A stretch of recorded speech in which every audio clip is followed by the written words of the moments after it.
Charles III a été fait roi le 6 mai dernier.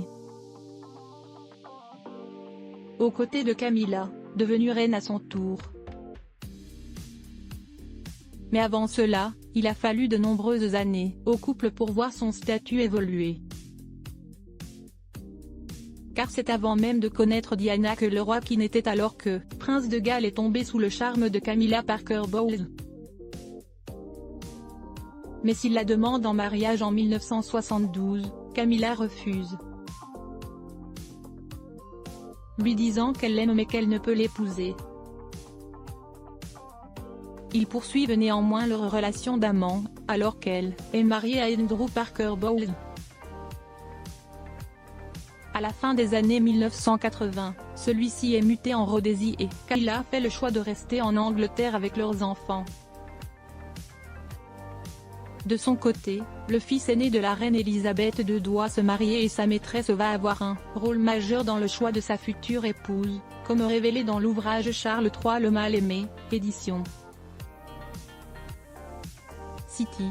Au cours de l'été 1980, la famille royale exerce de plus en plus de pression sur Charles pour trouver la future reine. C'est vers elle, Camilla, note de la rédaction, que le prince se tourne selon son habitude pour lui demander de le conseiller sur le choix de la future épouse, apprend Théon.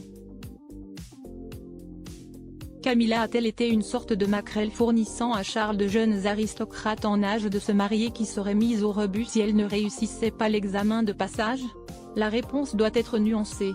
Selon l'ancien aide de camp de Lord Mountbatten, la désormais reine d'Angleterre a toujours dit à Charles qu'il devait se trouver une épouse plus jeune que lui, car celle-ci n'aurait pas eu le temps de se faire sa propre opinion sur les choses.